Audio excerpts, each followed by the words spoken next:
7. O primeiro reino esquecido de Israel, 884 a 842 antes da Era Comum. Violência, idolatria e ganância foram as marcas do Reino do Norte de Israel, como este é pintado com detalhes sangrentos no primeiro e no segundo livro dos Reis. Depois de Jeroboão, os principais vilões da narrativa são os Zaridas, a grande dinastia do norte fundada por um ex-general israelita chamado Ari, cujos sucessores se tornaram tão poderosos que acabaram colocando uma de suas princesas inclusive no trono do reino de Judá.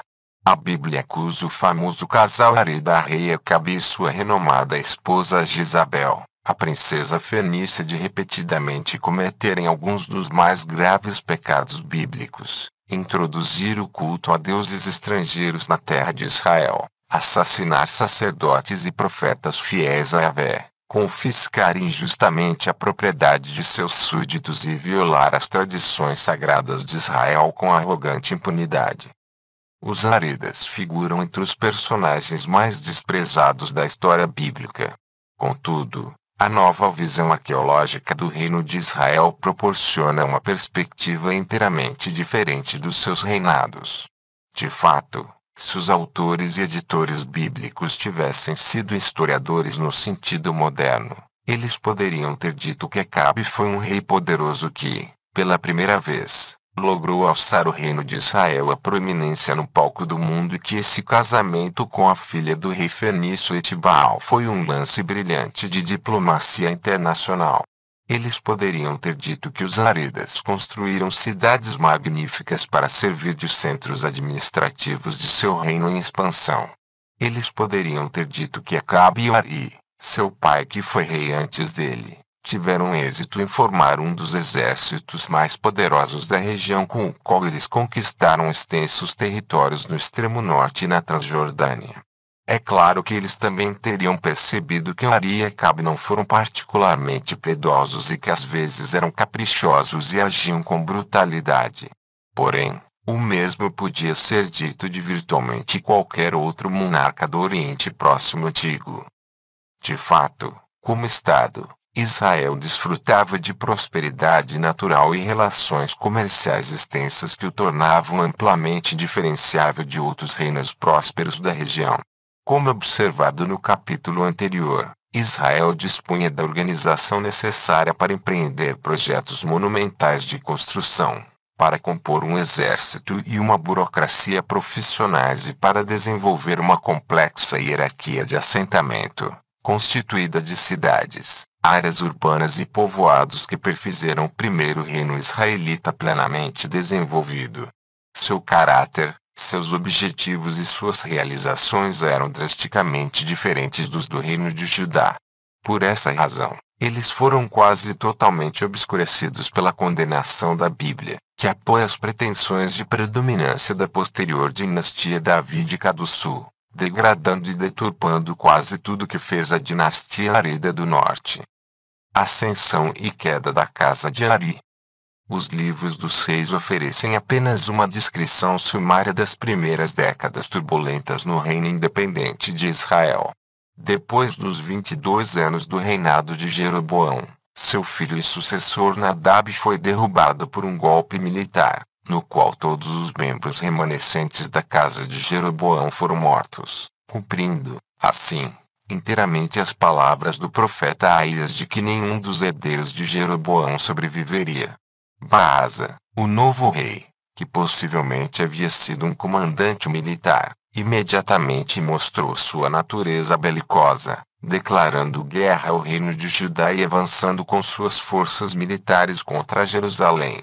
Porém, ele logo foi forçado a afrouxar a pressão sobre o reino do sul quando seu próprio reino foi invadido por Ben-Hadad, rei de Damasco. Logo depois da morte de Baasa, seu filho Ela foi deposto por outro levante militar, no qual a casa de Baasa foi aniquilada, Reis 16,8-11. Mas Zamri, o líder rebelde, uma comandante de carros de combate, reinou por apenas 7 dias. O povo de Israel se levantou para declarar Ari, o comandante do exército, o próximo rei de Israel. Após um breve sítio à capital real de Tercio, o suicídio do usurpador Zambri nas chamas do palácio, Ari consolidou seu poder e estabeleceu uma dinastia que governaria o Reino do Norte pelos próximos 40 anos. Nos 12 anos do seu reinado, Ari construiu uma nova capital para si em um lugar chamado Samaria e lançou os fundamentos para o governo continuado de sua própria dinastia. Em seguida, Acabe, o filho de Ari, assumiu o trono e reinou sobre Israel por 22 anos. A avaliação bíblica de Acabe foi ainda mais dura do que o tratamento usual dispensado aos monarcas do norte, detalhando a extensão de suas relações estrangeiras e de sua idolatria, dando ênfase à sua famosa esposa estrangeira, que levou seu marido à apostasia. Acabe, filho de Ari, praticou o que desagrada ao Senhor mais do que todos os predecessores. Como se não tivesse bastado andar nos pecados de Jeroboão, filho de Nabate, ainda tomou por esposa Jezabel, filha de Etibal, rei dos Sidônios, e foi prestar culto a Baal, prostrando-se diante dele. Ergueu-lhe um altar no templo de Baal que tinha construído em Samaria. Acabe fez uma Zerá, estaca sagrada, e continuou agindo de modo a irritar o Senhor Deus de Israel, mais do que todos os reis de Israel que o precederam. 1 Reis 16,30 a 33. Disse de Jezabel que apoiou o sacerdócio pagão em Samaria, recebendo à sua mesa real 450 profetas de Baal e 400 profetas de Azerá. 1 Reis 18,19. Além disso, ela ordenou que todos os profetas de Yahvé que viviam no reino de Israel fossem mortos. A narrativa bíblica passa então a dedicar a maior parte de sua descrição dos Aridos aos seus crimes e pecados e a sua incipiente batalha de sagacidade contra Elias e seu protegido Eliseu, dois famosos profetas de Yahvé que percorreram o norte. Elias logo partiu para o confronto com Acabe e desafiou todos os profetas de Baal e Ezerá que comem à mesa de Jezabel a se reunir no Monte Carmelo para uma disputa de vontades sagradas. Ali, diante de todo o povo, cada uma das partes construiu um altar ao seu Deus e sacrificou um touro sobre ele, clamando a divindade eleita que consumisse a oferenda pelo fogo. Baal não respondeu aos gritos dos seus profetas, mas Yahvé imediatamente lançou um grande fogo do céu que consumiu a oferenda de Elias. Quando viram isso, as testemunhas reunidas se prostraram com o rosto em terra. O Senhor é Deus, gritaram eles e agarraram os profetas de Baal e os degolaram no riacho de Quizon. A rainha Jezabel reagiu furiosa e Elias rapidamente fugiu para o deserto. Chegando aos ermos desolados do Horebe, a montanha de Deus, ele recebeu um oráculo divino. Yahvé falou diretamente com Elias e proferiu a profecia que selou o destino de toda a casa de Ari. Yahvé o instruiu a ungir Azael como rei do mais perigoso rival de Israel, Aram Damasco. Elias também recebeu ordem de ungir Jeú, o comandante militar de Acabe, como o próximo rei de Israel. Por fim, Elias foi instruído a tornar Eliseu profeta em seu lugar. Yahvé determinara que esses três puniriam a casa de Ari por seus pecados. Quem escapar da espada de Azael será morto por Jeú, e quem escapar da espada de Jeú será morto por Eliseu. 1 Reis 19,17. Contudo, Yahvé deu ao reino do norte uma segunda chance a socorrê-lo quando Ben-Hadad, rei de Aram Damasco, invadiu o país e sitiou Samaria. Ele lhe deu uma terceira chance quando permitiu que Acabe derrotasse Ben-Hadad na batalha perto do Mar da Galileia no ano seguinte. Porém, Acabe se mostrou indigno desse auxílio divino. Ele decidiu poupar a vida do seu inimigo em troca de recompensas terrenas, a devolução de cidades que antes pertenciam ao reino de Israel e o direito de estabelecer bazares em Damasco. Um profeta de Yahvé disse para Acabe que ele pagaria com a vida por não ter obedecido à ordem de Yahvé de passar Ben-Hadad pelo fio da espada. A narrativa bíblica se volta, então, para a conduta imoral do perverso casal em relação ao seu próprio povo, outro pecado pelo qual teriam de pagar com suas vidas. Sucedeu que um homem chamado Nabote possuía uma vinha perto do palácio de Acabe em Jezreel, e aquela vinha atrapalhou os planos de desenvolvimento de Acabe. Procurando apossar-se da terra para expandir o seu palácio, Acabe fez a Nabote uma oferta que ele pensou ser irrecusável. Ele tomaria a vinha de Nabote e daria a este uma muito melhor, ou se Nabote preferisse, Acabe pagaria em dinheiro. Porém, Nabote não estava nem um pouco interessado em se desfazer da herança de sua família e recusou obstinadamente a oferta. Jezabel, a esposa de Acabe, encontrou outra solução para o problema. Ela fabricou evidência de blasfêmia contra Nabote e assistiu com satisfação o povo de Jezreel a apedrejar Nabote até a morte. Acabe mal tinha acabado de tomar posse da vinha quando o profeta Elias entrou em cena novamente. Sua profecia foi arrepiante. Assim fala o Senhor: tu és um assassino e, além disso, ladrão. No mesmo lugar onde os cães lamberam o sangue de Nabote, lamberão também o teu próprio sangue. Eis que vou trazer para ti desgraças. Vou varrer-te e exterminarei em Israel todas as pessoas do sexo masculino da família de Acabe, escravos e livres. Tratarei tua família como as famílias de Jeroboão filho de Nabate e de Baasa filho de Aías, porque me causaste irritação e seduziste Israel ao pecado. Também a respeito de Jezabel o Senhor falou assim: os cães devorarão Jezabel na propriedade de Jezreel. Os membros da família de Acabe que morrerem na cidade serão devorados pelos cães, e os que morrerem no campo serão comidos pelas aves do céu. 1 Reis 21,19-24. Naquela época os reinos de Israel e Judá haviam firmado uma aliança, pela qual Josafá, rei de Judá, uniu forças com Acabe para fazer guerra contra Aram Damasco em Ramote de Galade, além do Jordão. No decorrer da luta, Acabe foi atingido por uma flecha e morreu no campo de batalha. Seu corpo foi levado até Samaria para o funeral real, e quando sua carruagem foi lavada, os cães lamberam seu sangue sombrio, cumprimento da profecia de Elias. Quem subiu ao trono depois dele foi Ocosias, filho de Acabe, que também pecou gravemente, ferindo-se ao cair da sacada do piso superior. Em Samaria, ele mandou mensageiros para consultar Baal-Zebub, o deus da cidade filisteia de Acaron, a respeito da perspectiva de recuperar-se. Porém, Elias, repreendendo-o por recorrer a um ídolo estrangeiro e não a Yahvé, anunciou sua morte iminente. Por fim ascendeu ao trono Jorão, o irmão de Ocosias, quarto e último rei da dinastia Arida. Em resposta a uma rebelião de Mesa, rei de Moabe, que por muito tempo tinha sido vassalo de Israel, Jorão marchou contra Moabe, acompanhado de Josafá, rei de Judá, e um anônimo rei de Edom. O profeta Eliseu predisse vitória somente porque o rei judaíta justo, Josafá, os acompanhou. E, de fato, os moabitas foram derrotados pela aliança israelita, judaíta, edomita, e suas cidades foram destruídas. Contudo, a dinastia Arida não podia, no final das contas, escapar ao seu destino de destruição completa. Quando Hazael tomou posse como rei de Damasco, a sorte militar e política da dinastia Arida começou a diminuir. Hazael derrotou o exército de Israel em Ramote de Galade, a leste do Jordão, e o rei israelita, Jorão, ficou gravemente ferido no campo de batalha.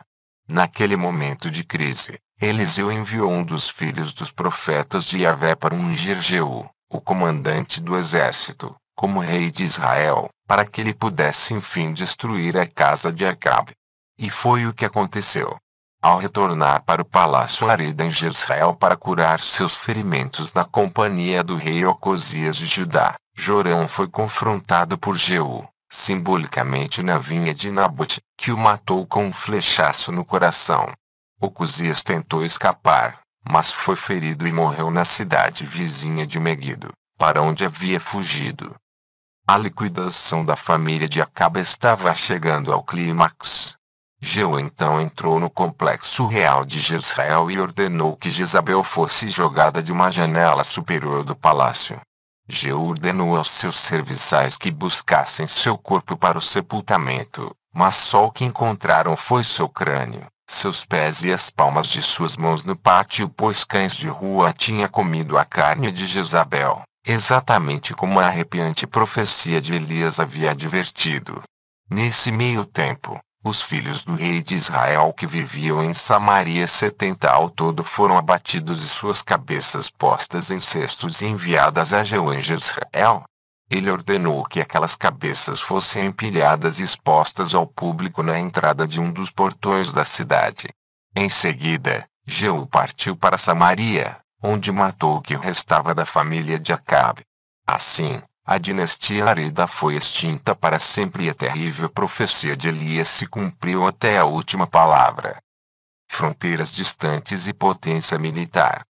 A tragédia que se abateu sobre a corte da família de Ari é um clássico literário, repleto de personagens vívidos e cenas teatrais, em que os crimes da família real contra seu próprio povo são punidos com uma morte sangrenta. A memória dos reinados de Acabe e Jezabel obviamente permaneceu vívida por séculos, como podemos ver por sua inclusão de maneira tão proeminente na história deuteronomista compilada há mais de 200 anos depois de suas mortes. Não obstante, a narrativa bíblica está tão eivada de inconsistências e anacronismos e tão obviamente influenciada pela teologia dos escritores do século VII antes da Era Comum, que ela tem de ser considerada uma novela histórica mais do que uma crônica histórica acurada. Entre as inconsistências encontra-se a de que a referida invasão de Samaria por Ben-Hadad de Damasco não aconteceu durante o reinado de Acabe, mas mais tarde na história do Reino do Norte. A menção de uma aliança de Israel com um anônimo rei de Edom também é um anacronismo, porque não há evidência de monarquia em Edom antes de um século após o período dos Aridas. De fato, se retirarmos os anacronismos e as narrativas de ameaças feitas e profecias cumpridas, sobra bem pouco material historicamente verificável no relato bíblico, a não ser a sequência de reis israelitas, alguns dos seus mais famosos projetos de construção e as áreas gerais de atividade militar. Felizmente há pela primeira vez na história de Israel fontes externas de informação histórica importantes a ponto de permitir que vejamos os Aridas de uma perspectiva diferente, como governantes militarmente poderosos de um dos estados mais fortes do Oriente Próximo. A chave para essa nova compreensão é o repentino aparecimento de inscrições em monumentos que se referem diretamente ao reino de Israel. A primeira menção ao Reino do Norte da época dos Aridas não é acidental. O avanço do Império Assírio para o Ocidente, partindo de sua região central mesopotâmica com sua burocracia plenamente desenvolvida e a longa tradição de registrar os atos dos seus governantes em declarações públicas, influenciou profundamente a cultura de estados em processo de cristalização, como Israel, Aram e Moabe. Começando no século IX antes da Era Comum, com base nos registros dos próprios assírios e nos das potências menores do Oriente Próximo, finalmente obtemos algum testemunho de primeira mão sobre eventos e personalidades descritos no texto bíblico. Na época de Davi e Salomão, a organização política na região ainda não havia atingido o estágio em que existiam burocracias abrangentes e inscrições em monumentos. Na época dos Aridas, um século mais tarde, processos econômicos internos e pressões políticas externas provocaram o surgimento de estados nacionais e territoriais plenamente desenvolvidos no Levante. Em termos antropológicos, plenamente desenvolvido significa um território governado por uma complexa organização burocrática capaz de organizar importantes projetos de construção, manter um exército permanente e estabelecer relações comerciais com as regiões vizinhas. Esse Estado é capaz de manter registros de suas ações em arquivos e em inscrições monumentais acessíveis ao público. A partir do século IX, os principais eventos políticos foram registrados em escritos gravados em monumentos a partir da perspectiva de cada rei. Essas inscrições são cruciais para estabelecer datas precisas para eventos e personalidades mencionados na Bíblia. E para quem conhece a versão da Bíblia, elas oferecem um quadro inesperado da extensão e do poder do reino de Israel. Uma das inscrições mais importantes é a Estela de Mesa, encontrada em 1868 na superfície do Monte de Ruínas remoto de Dibam no sul do Jordão, a leste do Mar Morto, local da cidade bíblica de Dibon, a capital do reino de Moabe. Essa inscrição monumental foi seriamente danificada na disputa entre exploradores europeus rivais e os beduínos locais, mas os fragmentos que sobreviveram foram recompostos no que ainda é o mais extenso texto extrabíblico jamais encontrado no Levante. Ela foi redigida na língua moabita, que é muito parecida com o hebraico bíblico, e registra as realizações do rei Mesa, que conquistou os territórios a norte de Moabe e estabeleceu sua capital em Dibon. A descoberta dessa inscrição causou grande alvoroço no século XIX porque Mesa é mencionado em 2 Reis 3 como vassalo rebelde do reino do norte de Israel.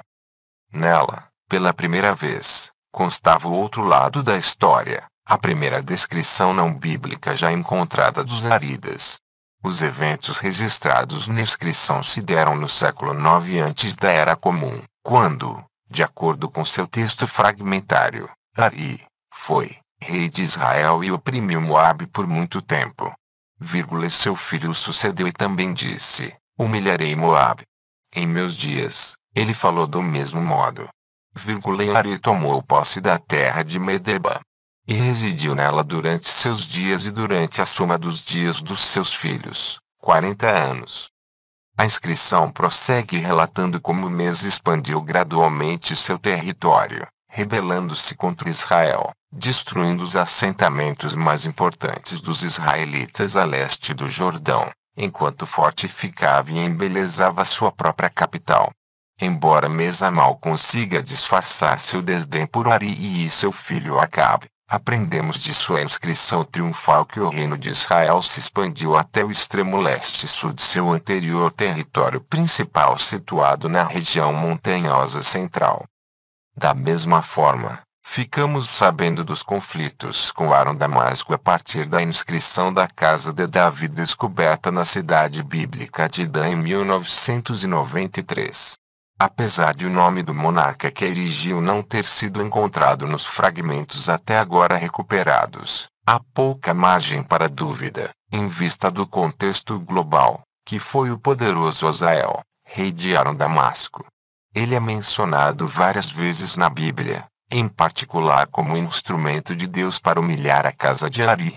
Da inscrição aparentemente se depreende que Hazael tomou a cidade de Dan e erigiu nela uma estela triunfal em torno de 835 antes da Era Comum. A inscrição registra as palavras do vitorioso Hazael, fazendo uma furiosa acusação de que o rei de Israel entrou primeiro na terra de meus pais. Já que a inscrição aparentemente menciona o nome do filho e sucessor de Acabe, Jorão, a implicação é evidente. O reino de Israel sob os Aridas se estendeu das imediações de Damasco, passando pelas terras altas centrais e pelos vales de Israel, por todo o território até o sul de Moabe, dominando um considerável contingente populacional não israelita. Também ficamos sabendo que esse império arida possuía uma força militar muito grande. Embora o relato bíblico a respeito da dinastia Arida enfatize reiterados desastres militares e não faça nenhuma menção de uma ameaça vinda da Síria, há alguma evidência cabal do poder dos Aridas da parte da própria Síria. Salmanezar III, um dos maiores reis assírios, que governou nos anos 858 a 824 antes da Era Comum, proporciona o que talvez seja a exaltação mais clara, por ser inteiramente não intencional, do poder da dinastia Arida. No ano 853 antes da Era Comum, Salmanezar liderou uma grande força invasora síria na direção oeste para intimidar e possivelmente conquistar os estados menores da Síria, Fenícia e Israel. Seus exércitos foram enfrentados por uma coalizão anti-assíria nas proximidades de Carcar às margens do rio Orontes na Síria Ocidental. Salmanasar se gabou de sua grande vitória em um importante texto antigo conhecido como a Inscrição do Monólito, encontrada na década de 1840 pelo explorador inglês Austin Henry Layard no antigo sítio assírio de Nilude. O monumento em pedra escura, densamente coberto de caracteres cuneiformes, orgulhosamente registra as forças que se agruparam contra Salmanasar: 1.200 carros, 1.200 cavaleiros, 20.000 soldados de infantaria de Hadadezer de Damasco, 700 carros, 700 cavaleiros, 10.000 soldados de infantaria de Iruleni de Amat, 2.000 carros, 10.000 soldados de infantaria de Acabo israelita, 500 soldados de Ki, 1.000 soldados de Musri, 10 carros, 10.000 soldados de Canata. Além de ser a mais antiga evidência não bíblica de um rei de Israel, depreende-se claramente da menção das armas pesadas, carros de combate, que Acabe era o membro mais forte da coalizão anti-assíria. E, embora o grande Salmanasar tenha proclamado sua vitória, o desfecho prático desse confronto falou muito mais alto do que gabolices reais. Salmanasar retornou rapidamente à Síria e, pelo menos, por um tempo a marcha síria para o oeste foi detida. Assim, obtemos de 3 inscrições antigas, ironicamente de 3 dos mais cruéis inimigos de Israel, informação que complementa cabalmente o relato bíblico. Embora a Bíblia fale que um exército arameu sitiou Samaria, Ari e seus sucessores foram, na verdade, reis poderosos que expandiram o território do seu reino e mantiveram o que certamente foi um dos maiores exércitos permanentes na região. E eles estavam profundamente envolvidos na política internacional de poder, em um tempo em que o reino de Judá foi contemplado com silêncio na inscrição de Salmanasar, em um esforço contínuo por manter sua independência em relação aos rivais regionais e à ameaça iminente do Império Assírio. A evidência arqueológica também revela que os Zaridas ultrapassaram em muito qualquer outro monarca de Israel ou Judá como construtores e administradores. Em certo sentido, foi deles a primeira idade de ouro dos reis israelitas. Na Bíblia, porém, a descrição do reino Arida é bem esquemática. Exceto pela menção de palácios bem construídos em Samaria e Jezreel, quase não se faz referência ao tamanho, a proporção e a opulência do seu reino. No início do século XX, a arqueologia começou a dar uma contribuição significativa e escavações importantes no sítio da capital de Ari, Samaria, foram iniciadas. Dificilmente se pode pôr em dúvida que Samaria foi de fato construída por Ari, visto que fontes assírias posteriores chamam o reino do norte de a casa de Ari, um indício de que ele foi o fundador de sua capital. O sítio, escavado pela primeira vez em 1908 a 1910 por uma expedição da Universidade de Harvard, continuou a ser explorado na década de 1930 por uma equipe norte-americana, britânica e judaico-palestinense. O sítio continuou a revelar o esplendor da dinastia Arida. O sítio de Samaria ainda hoje é impressionante. Localizado em meio a montes levemente ondulados, cobertos de pomares de oliveiras e amendoeiras, situa-se sobranceiro a uma rica região agrícola. A descoberta de alguns cacos de cerâmica, algumas paredes e um conjunto de instalações cortadas na rocha indica que ele já era habitado antes da chegada de Ari. Parece ter havido ali um pequeno e pobre povoado israelita ou uma propriedade agrícola nos séculos 11x antes da Era Comum. Talvez tenha sido a herança de Semer, o dono original da propriedade mencionada em 1 Reis 16,24. Em todo caso, com a chegada de Ari e sua corte em torno de 880 antes da Era Comum, as construções da fazenda foram derrubadas e um opulento palácio com edificações auxiliares para serviçais e o pessoal da corte surgiu no topo do monte. Samaria aparentemente foi concebida desde o início para ser a capital pessoal da dinastia Arida. Ela foi a mais grandiosa manifestação arquitetônica da regência de Ari e Acabe. Todavia, por estar localizada em estreito topo de montanha, não foi o lugar ideal para um vasto complexo real. A solução encontrada pelos construtores para esse problema, uma ousada inovação no Israel da Idade do Ferro, foi empreender operações maciças de remoção de terra para criar uma enorme plataforma artificial no topo do monte. Um muro enorme, feito de cômodos interligados ou casamatas, foi construído ao redor do monte, enquadrando o topo e as encostas superiores em uma ampla moldura retangular. Depois de concluído esse muro de retenção, equipes de construção encheram seu interior com milhares de toneladas de terra trazida dos arredores. A escala desse projeto era enorme. O enchimento de terra depositado atrás do muro de retenção atingiu em alguns lugares quase 20 pés de profundidade. A razão provável disso foi que o muro que rodeava e sustentava o complexo do palácio foi construído conforme a técnica da casamata. As câmaras em forma de casamata, que também eram preenchidas com terra, foram projetadas para aliviar a pressão imensa exercida pelo enchimento. Desse modo, foi criada uma acrópole real de 5 acres.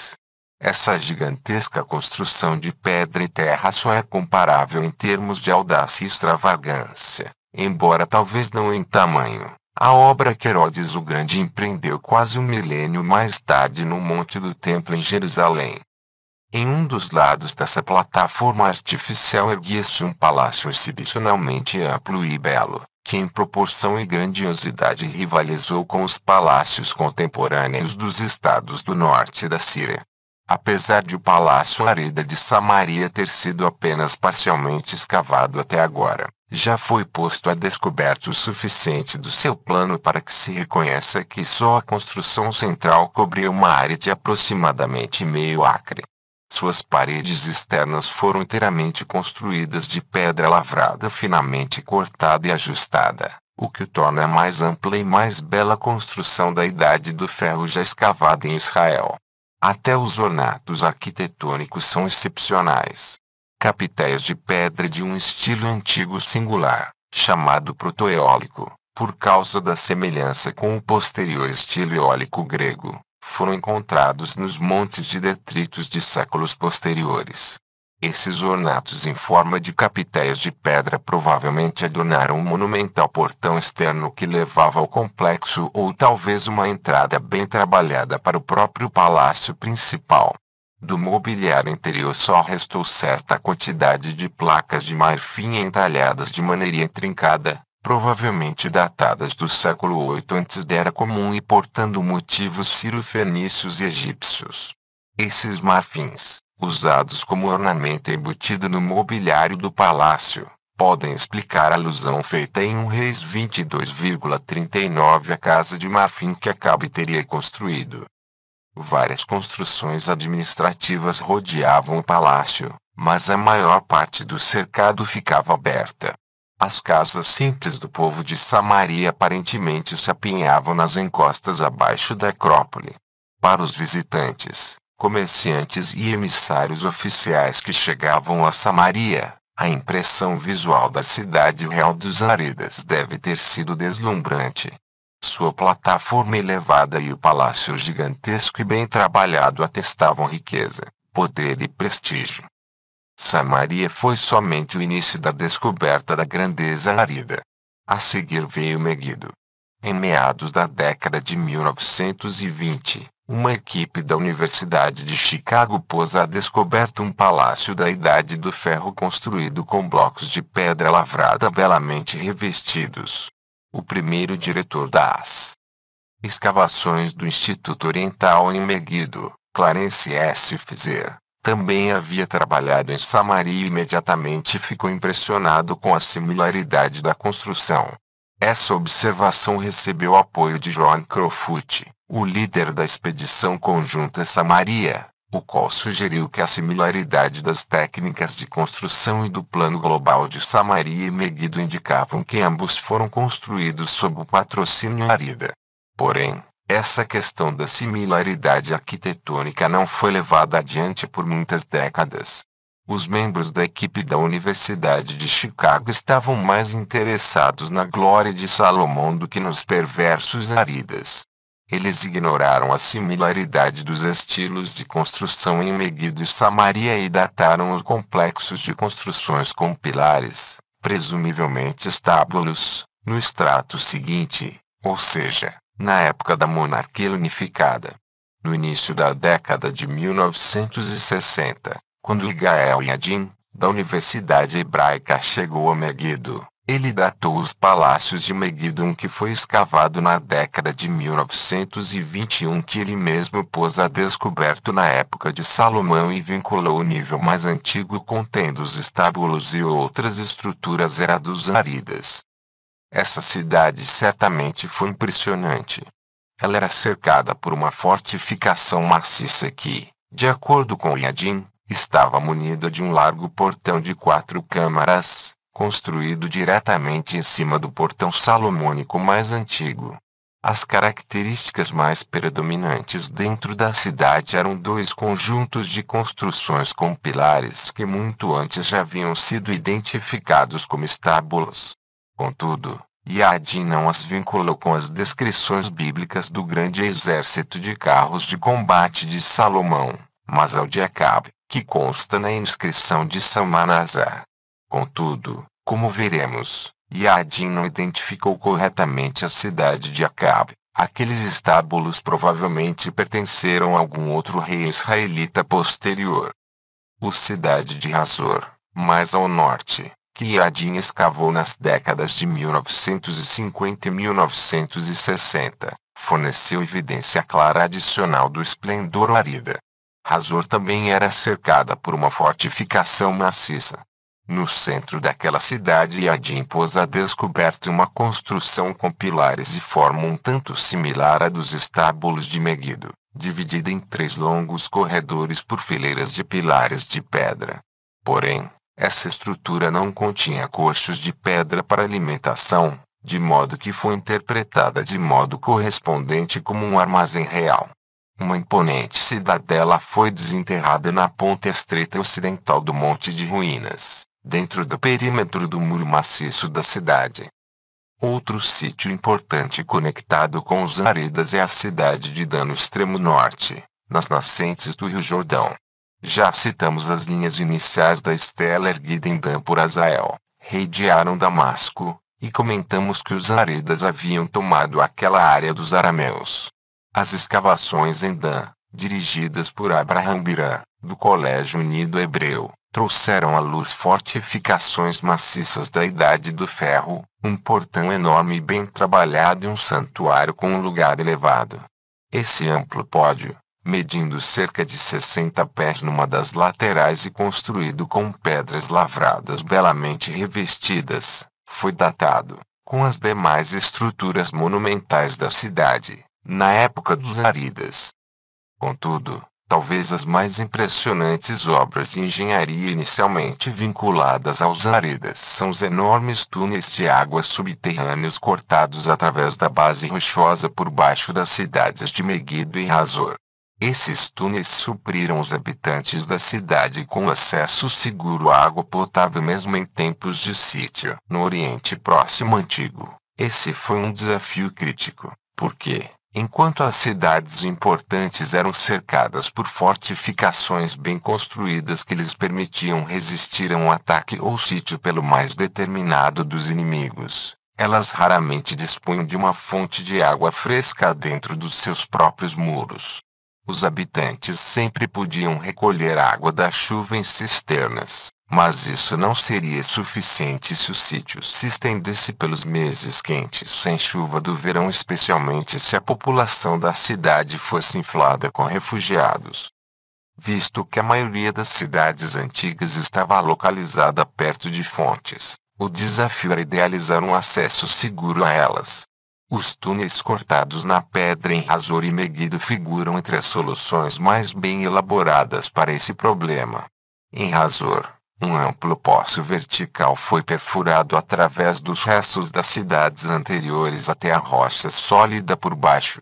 Devido à sua enorme profundidade, de aproximadamente 100 pés, Muros de sustentação tiveram de ser construídos para evitar desabamento. Degraus largos levavam ao fundo, onde um túnel inclinado de cerca de 80 metros de comprimento levava até uma câmara em forma de tanque talhada na rocha, para dentro do qual escorria a água do subterrâneo. Dá para imaginar a procissão de carregadores de água descendo a escadaria e marchando pelo túnel subterrâneo para encher seus jarros na caverna escura e voltando a subir para as ruas da cidade sitiada, trazendo água para manter seus habitantes vivos. O sistema de abastecimento de água de Megido consistiu de um poço um pouco mais simples, com mais de 100 pés de profundidade, cortado através dos restos anteriores da base sólida. Dali ele levava a um túnel horizontal com mais de 200 pés de comprimento, largo e alto o suficiente para que algumas pessoas caminhassem ao mesmo tempo, o qual levava a uma caverna com uma fonte natural na beira do monte. A entrada da caverna a partir de fora foi bloqueada e camuflada. Yadin datou os sistemas de água tanto de Megido quanto de Hazor na época dos Zâridas. Ele propôs vincular a habilidade israelita de cavar sistemas de abastecimento de água com um trecho da estela de Mesen que o rei moabita relata como cavou um reservatório de água em sua própria capital com a ajuda de prisioneiros de guerra israelitas.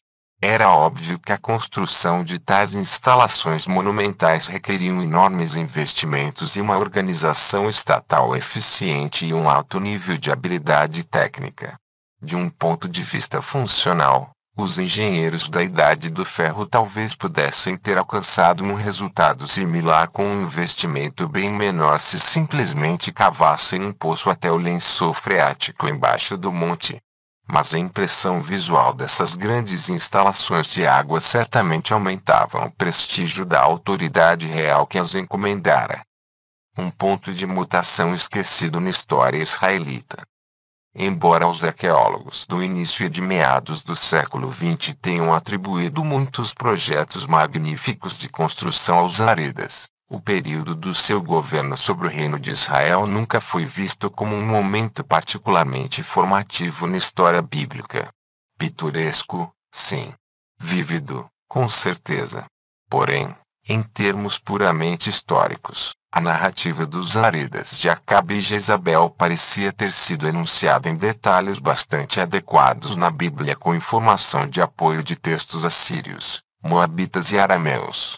Parecia haver tantas questões históricas bem mais intrigantes a serem respondidas pela escavação e ulterior pesquisa, o processo preciso do assentamento israelita, a cristalização política da monarquia sob Davi e Salomão, outras causas subjacentes às conquistas assírias e babilônicas finais na terra de Israel.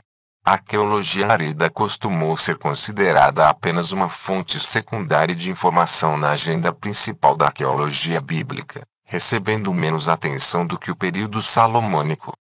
Porém, havia algo seriamente equivocado nessa correlação inicial entre história bíblica e achados arqueológicos. As novas questões que começaram a ser levantadas sobre a natureza, a extensão ou mesmo a existência histórica do vasto reino de Salomão e a nova datação dos estratos arqueológicos inevitavelmente também afetaram a compreensão científica dos Zâridas.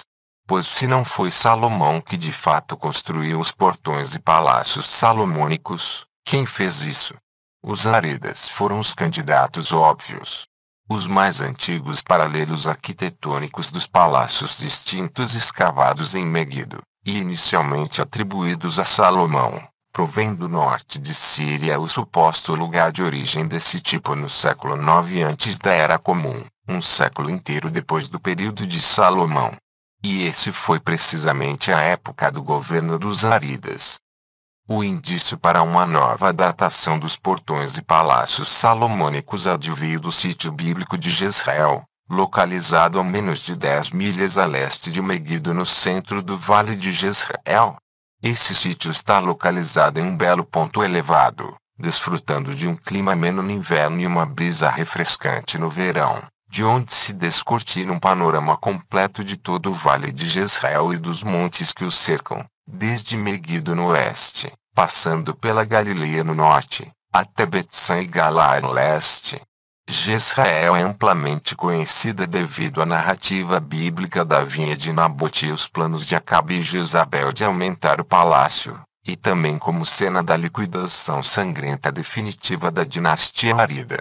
Na década de 1990, o sítio foi escavado por David Siskin da Universidade de Telefone e Aviv e por John Woodray da Escola Britânica de Arqueologia em Jerusalém.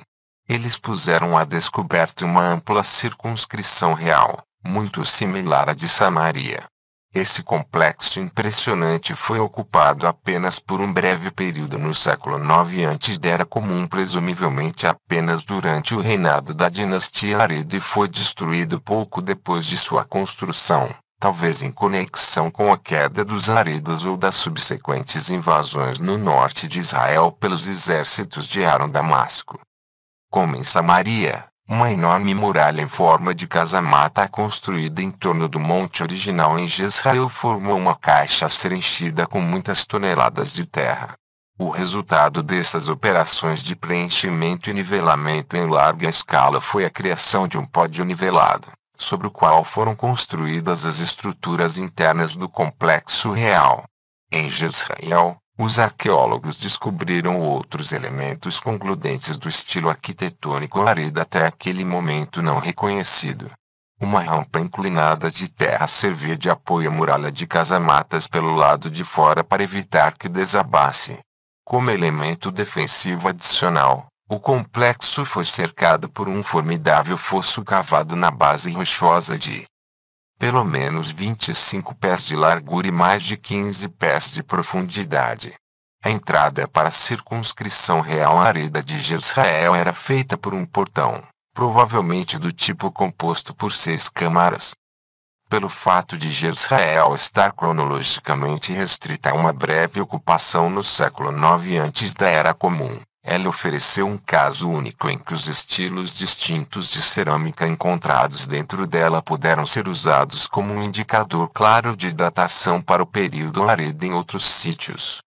Significativamente, os estilos de cerâmica descobertos no entorno de Jezreel eram quase idênticos aos encontrados no nível dos palácios salomônicos de Meguido. Desse modo, ficou bem evidente, do ponto de vista tanto da arquitetura quanto da cerâmica, que foram os Aridas e não Salomão que construíram os edifícios de pedra lavrada de Meguido, assim como os complexos de Jezreel e Samaria. A hipótese de que os Aridas e não Salomão estabeleceram a primeira monarquia plenamente desenvolvida em Israel tornou-se ainda mais convincente depois de uma nova verificada nas evidências de outra cidade importante do reino de Israel. Em Hazor, Yadin havia identificado um complexo triangular sobre a Acrópole, cercado por uma muralha de casamatas e com acesso através de um portão de 6 câmaras, como a cidade estabelecida por Salomão no século X antes da Era Comum. A nova datação da cerâmica com base nas descobertas feitas em Jezreel situaria esse extrato da cidade no início do século IX antes da Era Comum. De fato, havia uma inconfundível semelhança estrutural com os complexos palacianos de Samaria e Jezreel.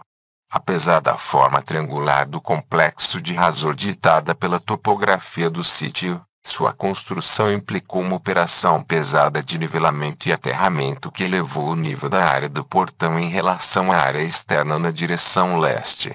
Um fosso colossal, estimado em 150 pés de largura e mais de 30 pés de profundidade, foi cavado do lado de fora da muralha de casamatas. A similaridade geral com Jezreel e Samaria é evidente.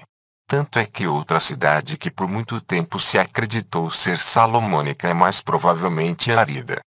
A evidência da extensão dos projetos Aridas de construção emerge da análise mais detida dos restos de Meguido e Gazer. Apesar de Meguido não ter complexo de casamatas, os 2 belos palácios no seu topo que foram construídos com alvenaria distinta de pedra lavrada lembram as técnicas de construção de Samaria. A semelhança é particularmente forte no caso do palácio localizado no extremo sul de Meguido, que foi construído na beira de um amplo pátio, no estilo de um palácio Bitilani do norte da Síria, cobrindo uma área de cerca de 65 por 100 pés. 2 capitéis protoeólicos excepcionalmente grandes, como os usados em Samaria, foram encontrados na vizinhança do portão que leva aos complexos palacianos e podem ter decorado a entrada do próprio palácio. Norman Franklin, membro da atual expedição a Megido, identificou outra similaridade. O Palácio do Sul de Megido e o Palácio de Samaria são as únicas construções da Idade do Ferro em Israel, cujos blocos de pedra lavrada compartilham um tipo específico de marcas de pedreiro. Um segundo palácio, que foi parcialmente posto a descoberto por Edin na beira norte do monte e que agora está sendo totalmente desenterrado pela nova expedição a Megido, também foi construído com pedra lavrada no estilo dos palácios do norte da Síria. A evidência encontrada em Gazer talvez seja a mais fragmentária de todas as cidades supostamente salomônicas, mas foi encontrado o suficiente para indicar a similaridade com os demais sítios zaridas. Um portão de 6 câmaras construído com alvenaria finamente trabalhada, com pedras lavradas nas jambas e conectado com uma muralha de casamatas foi descoberto no limite sul do sítio. A construção do portão e da muralha de casamatas exigiu o nivelamento do terraço do lado montanhoso e o carregamento de grandes quantidades de aterro. Adicionalmente, fragmentos de muralhas indicam que um edifício amplo, possivelmente um palácio de pedra lavrada, foi construído no lado noroeste do monte. Ele também pode ter sido decorado com os característicos capitéis protoeólicos que foram encontrados em Gazer no início do século XX. Esses 5 sítios oferecem um vislumbre da arquitetura real da Idade de Ouro do Israel árida. Adicionalmente, as plataformas artificiais construídas para os complexos palacianos de vários tamanhos e proporções, os complexos pelo menos em Samaria, Jezreel e Hazor parecem ter estado em grande parte vazios, exceto os edifícios administrativos especializados e os palácios reais. Pedras finamente lavradas e capitéis protoeólicos constituíram elementos decorativos que distinguem esses sítios. As entradas principais para esses complexos reais parecem ter sido guardadas por portões de 6 câmaras e, em alguns casos, os complexos foram circundados por um fosso e uma rampa. Em termos arqueológicos e históricos, a nova datação dessas cidades da Era de Salomão para a época dos Zaridas possui enormes implicações. Ela afasta a única evidência arqueológica de que alguma vez houve uma monarquia unificada com sede em Jerusalém e dá a entender que, em termos políticos, Davi e Salomão não passaram de chefes montanheses, cujo alcance administrativo se manteve em um nível puramente local, restrito à região montanhosa. E o mais importante, a despeito da ênfase bíblica na unicidade de Israel, ela mostra que, no início do século IX antes da Era Comum, surgiu no norte um reino montanhês de um tipo bem convencional no Oriente Próximo. Um monumento esquecido do domínio árida. Agora já é possível procurar, por exemplo, os adicionais de cidades áridas em lugares mais distantes, longe das heranças tribais tradicionais de Israel. A Estela de Mesa relata que Ari construiu 2 cidades em Moab, Atarot e Jaz, provavelmente como seus baluartes na fronteira sul na Transjordânia. Ambas são mencionadas também em várias listas geográficas na Bíblia, sendo Atarot identificada com o sítio de Kirbet Atarus, ainda não escavado, a sudoeste da moderna cidade jordaniana de Madaba. Jaz é mais difícil de identificar. Ela é mencionada algumas vezes na Bíblia como localizada na orla do deserto nas proximidades do Arnon, o desfiladeiro fundo e ventoso que atravessa a região central de Moabe do deserto oriental até seu término no Mar Morto. Os áridas parecem ter estendido seu domínio sobre essa região. E na encosta norte do Arnon há uma ruína remota da Idade do Ferro chamada Kibet El-Mudana que contém todas as características que descrevemos como sendo típicas da arquitetura árida. O sítio, que está sendo escavado por PM Michelle DeVoe, da Universidade Wilfrid Laurier do Canadá, consiste de uma ampla fortaleza construída sobre um monte de forma alongada. A muralha de Casamata cerca uma área de mais ou menos 2,5 acres a qual se tem acesso por um portão de 6 câmaras. As características defensivas incluem uma rampa inclinada de terra e um fosso. Dentro do complexo há restos de um edifício monumental, incluindo pedras lavradas que desabaram. Fotografias aéreas do sítio indicam que todo o complexo foi construído sobre a base de um pódio artificial aterrado. O explorador pioneiro do Jordão, Nelson Glueck, que visitou o lugar na década de 1930, ficou tão impressionado com as características do complexo que o comparou com a imensa e famosa fortaleza montanhesa de Maiden Castle construída na Idade do Ferro na Inglaterra.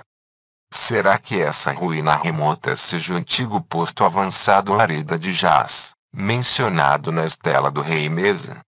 Seria possível que, na construção dessa fortaleza situada em uma fronteira remota, os engenheiros e arquitetos aredas tenham utilizado as características típicas de seus grandes projetos de construção no Reino do Norte a oeste do Jordão?